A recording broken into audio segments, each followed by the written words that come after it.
Graça e paz da parte do Senhor e Salvador Yeshua. Louvado seja o Senhor pelas ricas oportunidades que Ele nos dá diária de entender a palavra de modo espiritual. Todas as mensagens colocadas no canal é com discernimento da letra pelo Espírito. A palavra do Senhor é preciosa, rica e necessária na nossa vida para que possamos ser edificados, santificados, como templos, morada do Senhor, para entendermos a vida espiritual. E hoje eu vou falar de um assunto bastante colocado de várias maneiras, com várias interpretações, às vezes somente da letra, porque, como diz a palavra do Senhor, a letra mata, mas o Espírito vivifica. Mata no sentido de que, sem o Espírito, pessoas que apagam o Espírito, pessoas que não se preocupam com o lado espiritual, acabam que sendo mortas espiritualmente, melhor dizendo assim, né? Por não discernirem, por não entender a palavra de modo espiritual, então não são edificadas. Acabam que ficando sobre uma questão, vou dizer assim, de atordoamentos, atordoados, com espírito de atordoamento, assim como diz a mensagem. E eu vou falar a respeito, como está aí o título, o que vem depois da morte. É um assunto importantíssimo, porque é o destino de todos.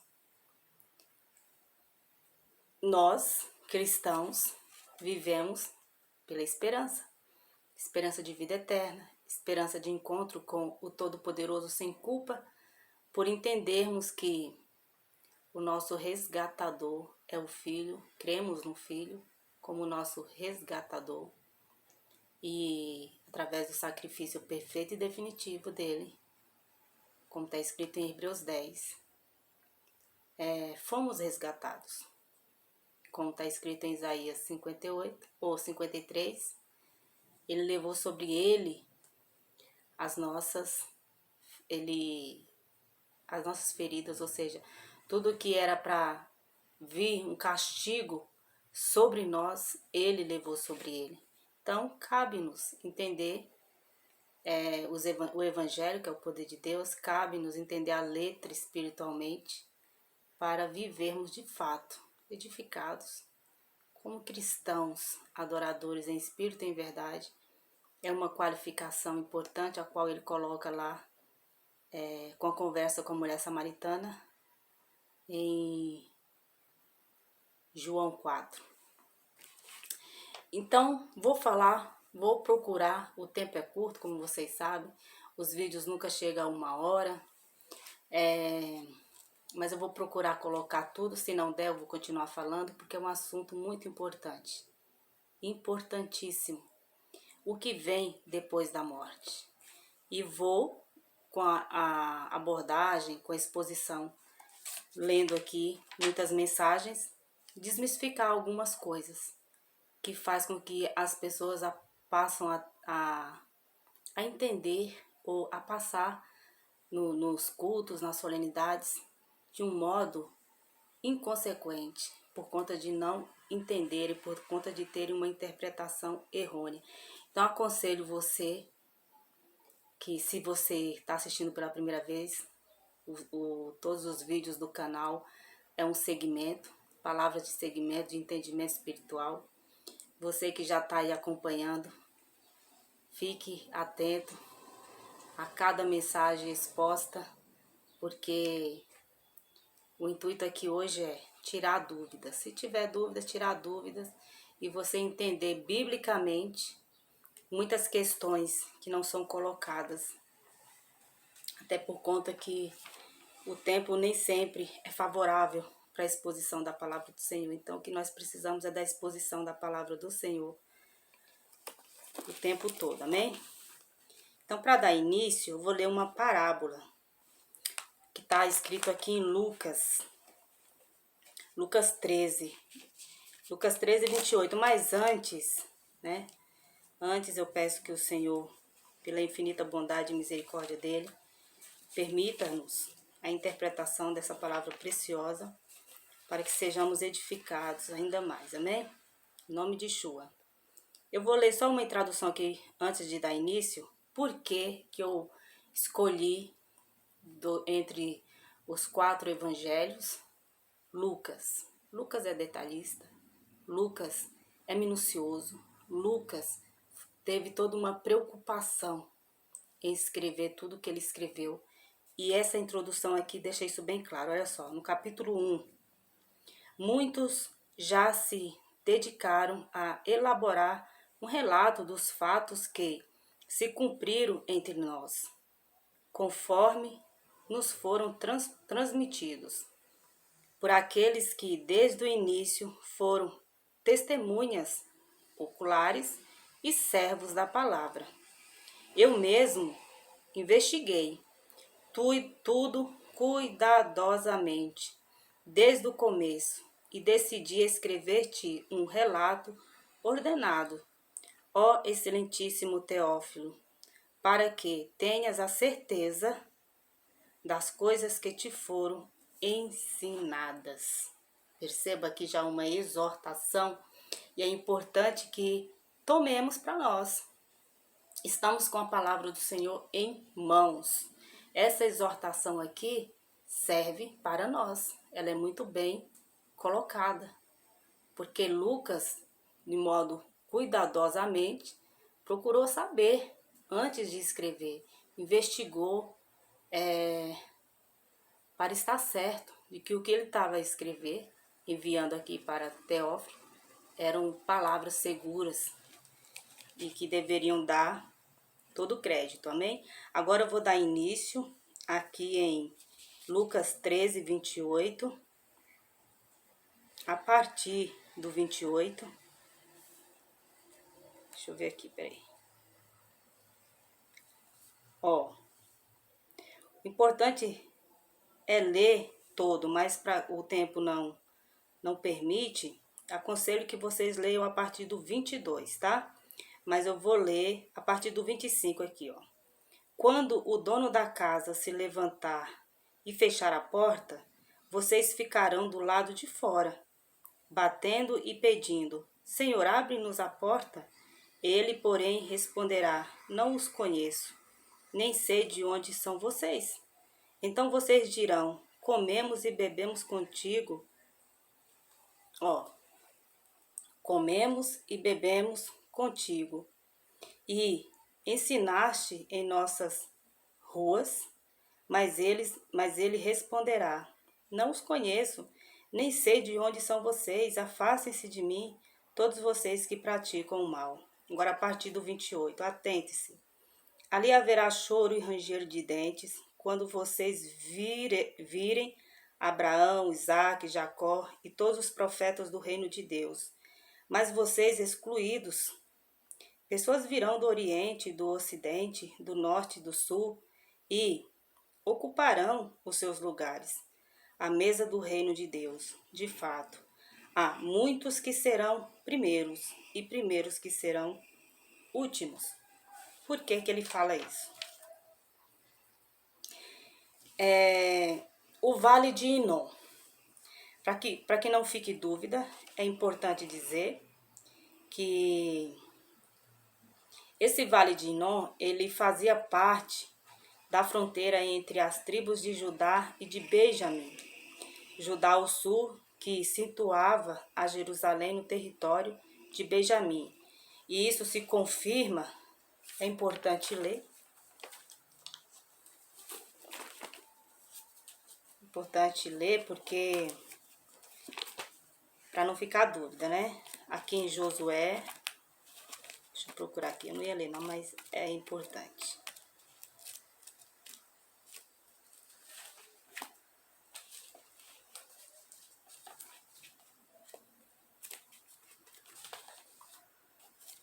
Josué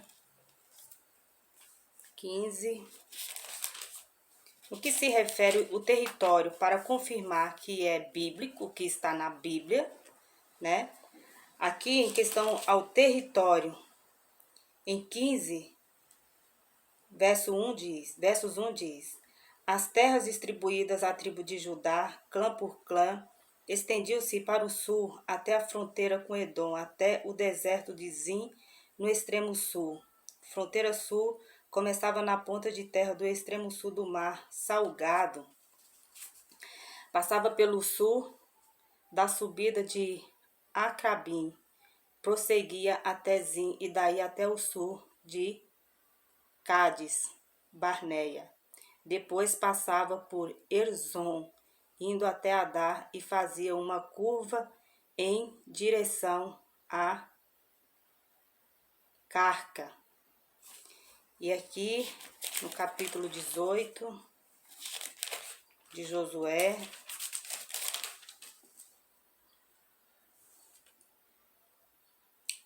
versos 16. A fronteira descia até o sopé da montanha que fica defronte do vale de Ben-Hinom, ao norte do vale de Refaim, depois prosseguia, descendo pelo vale de Hinom ao longo da encosta sul da cidade dos Jebuseus e chegava até em Rogel. E no que se refere à questão do vale, capítulo 15, versos 8 diz: depois subia pelo vale de Ben-Hinom ao longo da encosta sul da cidade dos Jebuseus, isto é, Jerusalém. Dali subia até o alto da montanha a oeste do vale de Hinom, ao lado norte do vale de Refaim. Ou seja, o que eu quero colocar com essa questão? Que o vale de Hinom, que o Salvador fala aqui, não está se referindo ao Hades, ao inferno, onde o significado de inferno é sepultura, Hades também é sepultura. E para que servia esse vale de Hinom?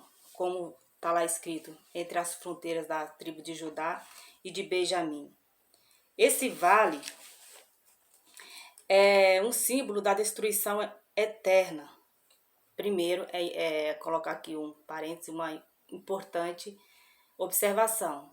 Quando citar a questão do vale de Hinom, Seol, em parábolas, o Salvador Yeshua está dando uma demonstração do juízo, tá? Então, é um símbolo de destruição eterna, depósito de lixo e toda espécie de imundícia, restos de animais. Usavam enxofre para que o fogo não se apagasse. E qualquer cidadão, atualmente, que mora em Jerusalém, tem conhecimento desses relatos. Qualquer pessoa vai falar para você.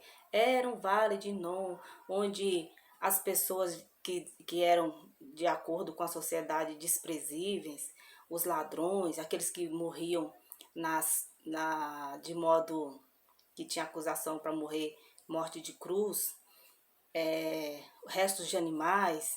Então, pessoas que nem sequer tinham morrido de fato, a alma não tinha retirado-se do corpo, eram jogados lá. Então, essas pessoas ficavam de um modo terrível, rangendo os dentes, sofrendo até a morte.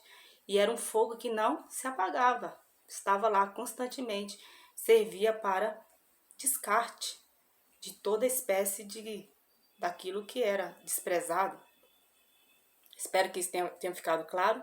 Estou procurando resumir para trazer para vocês que precisamos ser como Lucas, capítulo 1, cuidadosos.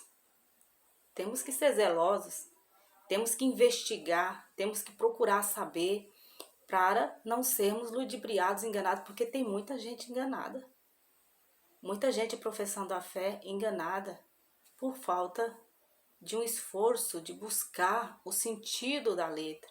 Que é importante entendê-la espiritualmente, aleluia, mais importante que tudo. Mas algumas palavras, para que não fique confusão, é preciso buscar o significado. Agora, vou ler uma outra palavra, como eu falei para vocês lá atrás, eu ia desmistificar. Já dei início, mas vou continuar. Porque tem a parábola aqui do rico e Lázaro. Aí quando vamos nós que temos zelo pela palavra do Pai, que já fomos renovados na mente, nos deparamos com pessoas que professam a fé, mas ainda não foram renovados, percebemos muitas dificuldades e às vezes tememos até de fazer uma abordagem, conversar, por conta que percebemos que a pessoa pode estar relutivo, pode não receber bem. Então é preciso a gente usar de outros meios, levando a informação e crendo que o Senhor encaminha as pessoas para o conhecimento, né, do entendimento espiritual da letra. E aqui, em Lucas 18, a partir do versos 18, desculpa, gente, Lucas capítulo 16, a partir do versos 18, vai falar sobre o rico e Lázaro. Então é uma mensagem que muitos querem colocar como se houvesse um inferno. E vai ficar bem claro que esse inferno aí não existe. Também o inferno não é na terra. Então o que é inferno? Sepultura. O que é Seol, Hades? Sepultura, morte. É uma morte temporária. Por quê? Porque depois a alma vai acordar. E como está escrito lá em Daniel 12, quem morreu em Cristo ressuscitarão primeiro para a vida eterna, e os que não acordarão para o desprezo eterno. Ou seja, se a pessoa vive a vida toda rejeitando a palavra do Senhor, como diz a palavra do Senhor, que conhecemos quem tem o Espírito de Deus, quem ouve a palavra. Então, se a pessoa não é temperante ao ponto de ouvir a palavra e receber a palavra do Senhor com zelo e com cuidado para entender, percebe que essa pessoa ainda não tem, ou talvez não terá, o Espírito de Deus por conta de relutar. Então não é difícil de entender para quem é renovado. Mas fica aí o clamor para que as pessoas se atentem e sejam libertas, né? A partir do verso 18 diz, Lucas 16: Havia um homem rico que se vestia de púrpura e de linho fino, e vivia ao luxo todos os dias. Diante do seu portão fora deixado um mendigo chamado Lázaro, coberto de chagas. Este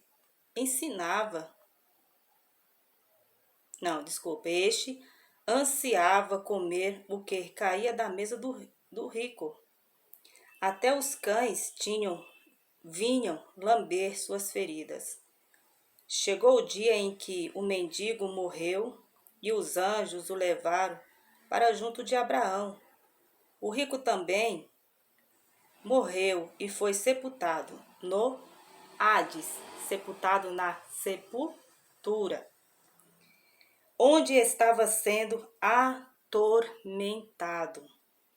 Ele olhou para cima, ok, louvado seja o Senhor. Já deu para desmistificar tudo, né, gente? Depois da explicação. Ele olhou para cima e viu Abraão de longe, viu? E viu Abraão de longe. Ele teve uma visão, com Lázaro ao seu lado. Então chamou-o: Pai Abraão, tem misericórdia de mim e mande que Lázaro molhe a ponta do dedo na água e refresque a minha língua, porque estou sofrendo muito neste lugar. Mas Abraão respondeu: Filho, lembre-se de que durante a sua vida você recebeu coisas más. Agora, porém, ele está sendo consolado aqui e você está em sofrimento. E além disso, entre você e nós há um grande abismo, de forma que os que desejam passar do lado para o seu ou do seu para o nosso não conseguem. Ele respondeu: Então eu te suplico, pai, manda Lázaro ir à casa de meu pai, pois tenho 5 irmãos. Deixa que ele os avise, a fim de que eles não venham também para este lugar de tormento. Eles não venham também para este lugar de tormento. Abraão respondeu: eles têm Moisés e os profetas, que os ouçam. Não, pai Abraão, disse ele, mas se alguém dentre os mortos fossem até eles se arrependeriam. Abraão respondeu: se não ouvem a Moisés e aos profetas, tampouco se deixarão convencer, ainda que ressuscite alguém dentre os mortos. Louvado seja o Senhor.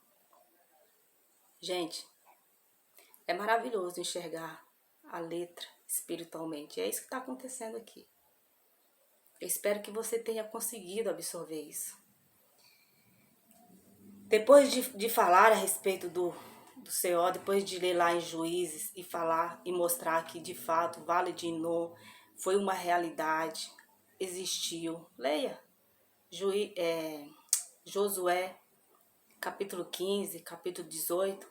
Você vai ver lá a questão do território, a questão do lugar, que havia os descartes dos animais. E existia essa necessidade porque estava entre a tribo de Judá e a tribo de Benjamim. Era um descarte, precisava descartar. E ali ia pessoas. Então o que Yeshua está fazendo aqui? O que Lucas coloca aqui? As palavras do Senhor fazendo a comparação de um juízo. Mas aqui o Senhor está mostrando a comparação de que maneira, para que não fique dúvida. Ele está relatando algo que acontecia constantemente.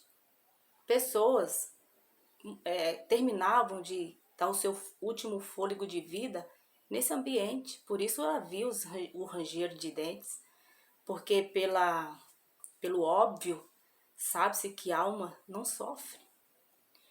E eu quero colocar um parênteses aqui.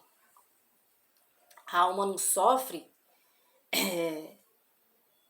depois dela ser liberta do corpo. Não sofre nesse sentido de ranger os dentes, de ser atormentado, como diz aqui, ó, é importante ler. Mas enquanto a alma está no corpo, preso aqui no corpo, ela sofre. Ela sofre porque ela sofre as consequências da ação do corpo. Por isso, lá em 1 Tessalonicenses fala, não apaga o espírito. Por isso aqui em Salmos, capítulo 42, versos 14 diz: por que você está assim tão triste, ó minha alma? Por que está assim tão perturbada dentro de mim? Ponha a sua esperança em Deus, pois ainda o louvarei. Ele é o meu Salvador e o meu Deus. Então a alma sofre. A palavra do Senhor fala que o olho é a janela da alma. A alma vê, a alma sente. Então, todas as atitudes errôneas que trazem consequências, causa o quê? Causa choro, causa pranto, causa dor, às vezes as perdas, às vezes as confusões, às vezes os desafetos, às vezes as palavras injuriosas. Tudo isso traz tristeza. Por isso que tem muita gente depressiva no mundo. Então são várias questões que não dá para abordar aqui em tão pouco tempo, que faz com que as pessoas ficam oprimidas, entristecidas, abatidas, trazendo à alma esse sofrimento. Mas quando há o descanso, o retirar da alma, o que resta aí é um juízo para a alma. Então imagina o sofrimento da alma, né? E eu quero, fecha o parênteses aí em relação a essa questão. Agora, convenhamos aí que o tempo de vida que o Senhor nos dá, por isso ele fala em Ezequiel 18, se não me engano, que ele não se agrada com a morte do ímpio, do pecador, antes que se converta e viva, converter, sair dos caminhos errôneos e ir para o caminho de vida. E essas exortações o Senhor fala desde Gênesis, lá em capítulo 4, verso 7, onde ele adverte Caim antes de matar o irmão: se tu não fizer o bem, não será aceito? Pois saiba, se não o fizer, o pecado ameaça a porta e deseja conquistá-lo, mas tu deve dominar. Então,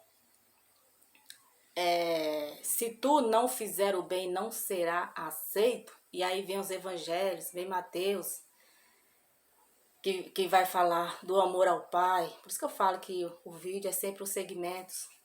Ame o teu próximo, nisso se cumpre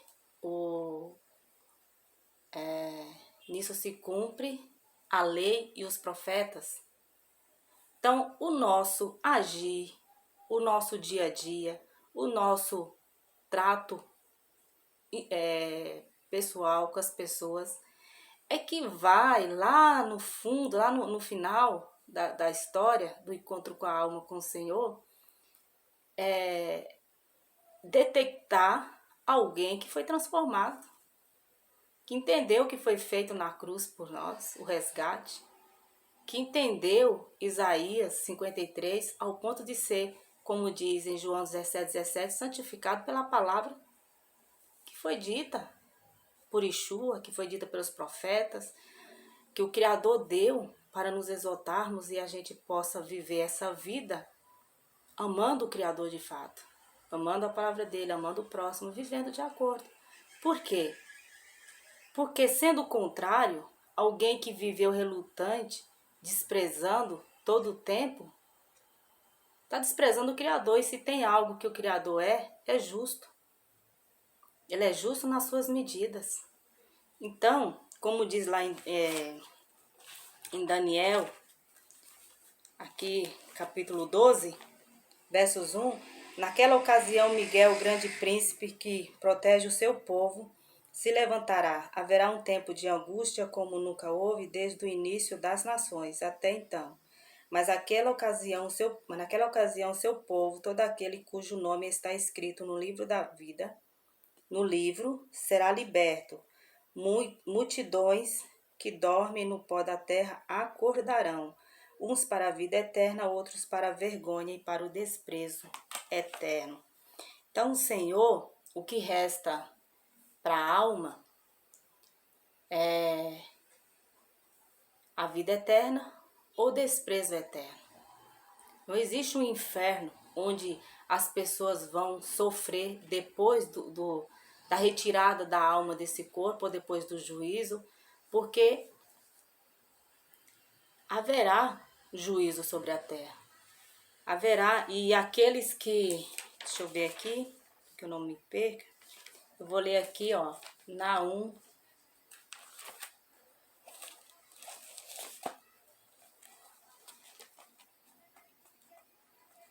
Naum 1, livro do profeta, Naum. Vou falando e as mensagens vai vindo. Algumas eu já tinha ali anotado. Ó, Naum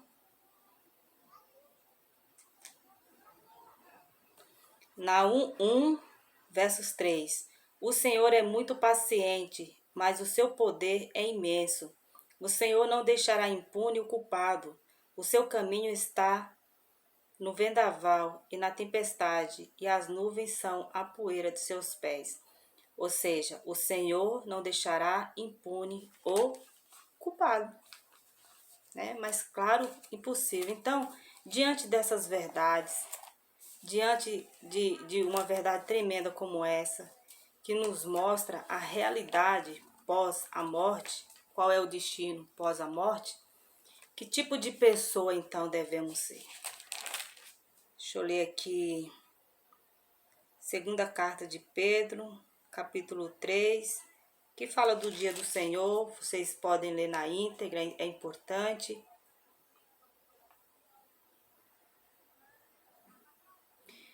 Eu vou ler o versos 11, que diz: visto que tudo será assim desfeito, que tipo de pessoas é necessário que vocês sejam? Vivam de maneira santa e piedosa, Versos 12. Esperando o dia de Deus e apressando a sua vinda. Naquele dia os céus serão desfeitos pelo fogo e os elementos se derreterão pelo calor. Então, o que existirá? Um juízo. Uma transformação. Já houve pela água uma destruição para se iniciar um renovo, um povo que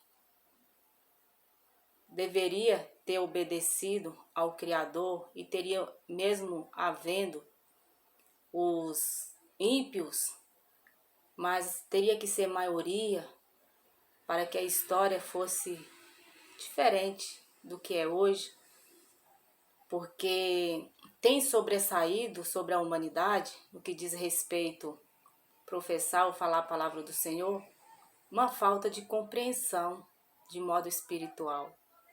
E isso torna pessoas mais servas do que filhos por adoção, do que filhos renovados, do que adoradores em espírito e em verdade, para entender a mensagem de modo espiritual. E por conta das vaidades, por conta da relutância a querer entender a palavra de modo espiritual, muitos permanecem no espírito de atordoamento que o Criador faz com que permaneçam. É só ver aí os vídeos anteriores. Assistir, eu sei que já são muitos, graças ao Criador. Mas a palavra tem sempre colocado essas questões não para criticar, mas são verdades. O ministério na minha vida é o mesmo do apóstolo Paulo. É levar a mensagem do reino. É levar o evangelho da graça. É levar a mensagem discernida pelo Espírito. Então eu sei que não faz muitas amizades, não traz muita gente, porque as pessoas estão inseridas, envolvidas, aprisionadas a conceitos, a doutrinas de homens que mais as mantém nesse espírito de atordoamento do que libertas. Mas o Senhor está no controle de tudo. O interessante aqui, que tenha ficado muito bem abordado, essa questão do Hades, tá? Não tenha o pós, as pessoas, os pecadores, os ímpios, todos aqueles que a Bíblia diz que não herdarão o reino dos céus, não entenda que essas pessoas vão sair, a alma vai sair do corpo e essas pessoas estão no inferno. Não, não existe isso. Mas não existe nada pior do que ser desprezado. A alma, ela foi criada, porque todas as almas são minhas, diz o Senhor. A alma, a sede da alma é estar com o Todo-Poderoso. Você pode fazer, quer um teste? A pessoa mais relutante que existir na terra a respeito da palavra do Senhor. Se ela tiver acesso ou contato, hoje em dia é tudo tecnologia, alguém que fala muito da palavra do Criador,